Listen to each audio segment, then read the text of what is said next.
कैसा भद्दा मजाक हुआ है। हम बाहर उस गीली चटाई पर सो रहे थे, मच्छरों से खुद को कटवा रहे हैं, नंगे पांव खून बहाकर पानी भर रहे हैं, और यहाँ अंदर ये सब। मम्मी जी और ससुर जी यहाँ अंदर ऐश कर रहे थे।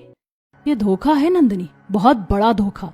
ये हमारा आलीशान ससुराल था जिसके हमने सपने देखे थे, और हमें गुफा का नाम देकर मजदूरों की तरह इस्तेमाल किया गया।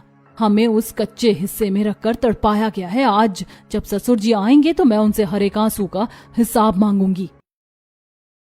कुछ समय बाद पूरा परिवार गुफा में आ जाता है और खुला दरवाजा देखकर हैरान हो जाता है। फिर सारा परिवार अंदर जाता है।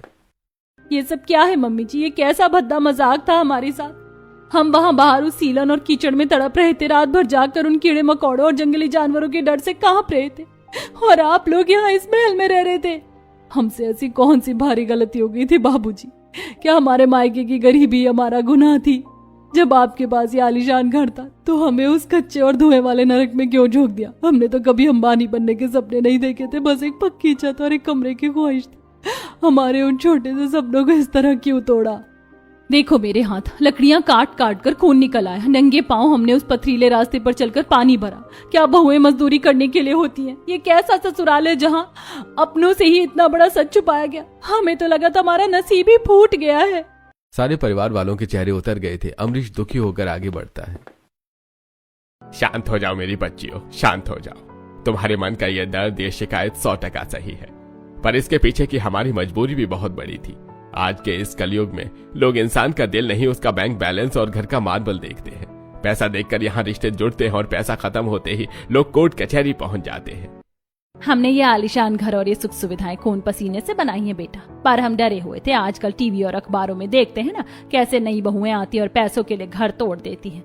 हम ये देखना चाहते थे कि क्या तुम दोनों हमारे बुरे हालात में, उस मिट्टी और धूल में भी हमारा साथ दोगी। कहीं तुम लालची तो नहीं हो? बस इसीलिए हमने ये सब किया। वो बाहरी गुफा तुम दोनों की परीक्षा थी। हम जानना चाहते थे कि क्या मुसीबत आने पर तुम रोध होकर अपने मायके भाग जाओगी या हमारे साथ कंधे से कंधा मिलाकर खड़ी रहोगी। हम घर के लिए लक्ष्मियां ढूंढ रहे थे जो सिर्फ सुख की नहीं दुख की भी साथी हो। प्रेरणा और नंदिनी ये सुनकर बहुत इमोशनल हो जाती हैं। बाबूजी, आपका डर अपनी जगह बिल्कुल सही था। आजकल का माहौल ही ऐसा है कि माँ बाप अपने ही बच्चों से डरने लगे हैं। कभी कोई लड़की घर बर्बाद कर देती है तो कभी कोई लड़का। पर हम लालची नहीं है बाबूजी। हमारे बापू ने हमें गरीबी में जीना सिखाया है, पर किसी का हक छीनना नहीं। मम्मी जी, अगर ये आलीशान महल नहीं भी होता ना और वो गुफा ही हमारा असली घर होता, तब भी हम आपको छोड़कर नहीं जाते। हम उसी में एडजस्ट कर लेते। पर सच कहूँ तो मेरी तो जान में जान आ गई ये देखकर कि हमारा गुफा वाला ससुराल अंदर से इतना शानदार है।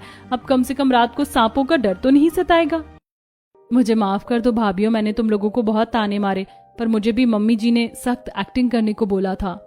कोई बात नहीं माया, लेकिन कसम से तुम्हारी वो खतरनाक नंद वाली एक्टिंग ना एकदम अर्जुन कपूर जैसी थी, मतलब पुल टू फ्लॉप। मुझे तो उसी दिन समझ आ गया था कि यहाँ कोई घपला चल रहा है। खैर वो सब छोड़, अब चुपचाप ये बता दे कि उस दिन 1 रुपए के पाउच के नाम पर कौन सा VIP शैम्पू लगाया था तूने? ठीक है